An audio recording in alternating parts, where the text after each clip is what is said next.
Hey guys, today I'm going to talk to you about this new series on Netflix called Bridgerton. Now, I've got to admit, this has never been my sort of thing.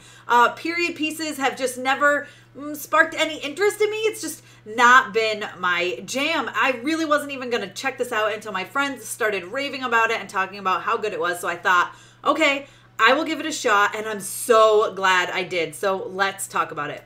Hey, Tessa from Mama's Geeky here. Thank you so much for stopping by my YouTube channel. All right, now first of all, you can binge Bridgerton on Netflix. It is only 8 episodes, each of which are about an hour long, and you can easily binge it in a day. I watched it in 2, which really I was surprised. Like I said, I wasn't really expecting to like this as much as I did.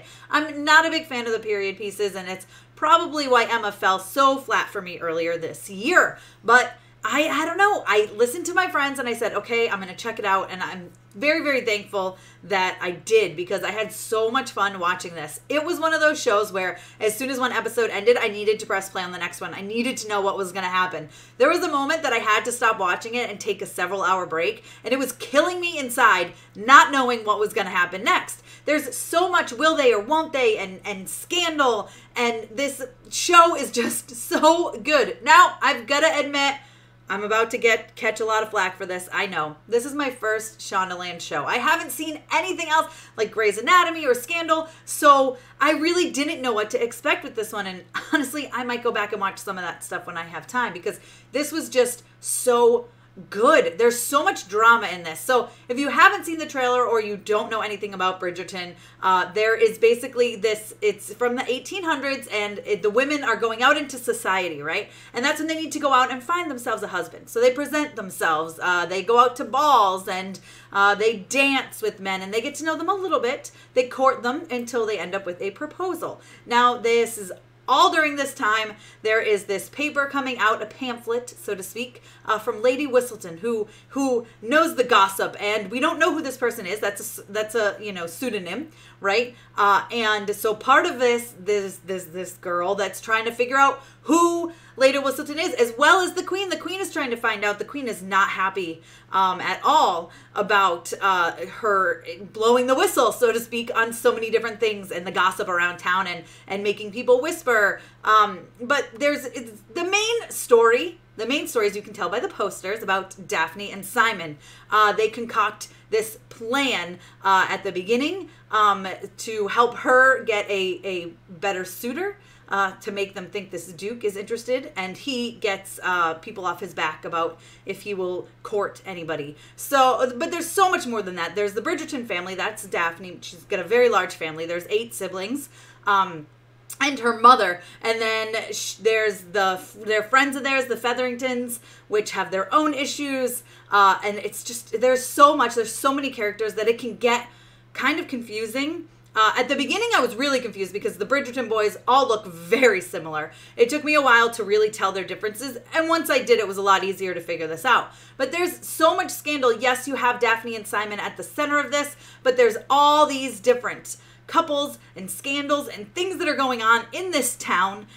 There's so much. I don't want to ruin any of it, but it's like a lot of it, you're just like, what is happening? Okay, this person's with this person, and then this person's with this person, and then that person's with that person, and this person likes this person, and this person does this, and this, and it's all connected, and it's so crazy, but it's so good. Now, I got to pat myself on the back that I did figure out the identity of a Lady Whistleton about halfway through the series, despite them trying to make you think it could be all sorts of different people. I picked the right one, and they do reveal her face at the very, very end of the season, which I like.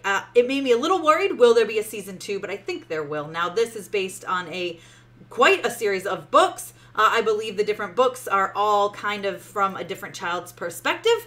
But I feel like there could be a season 2. We can either move forward through this story or tell the entire story over again, but through someone else's point of view. Although I will say they did a really good job of separating it so that you did get to see a lot of what the other characters were up to.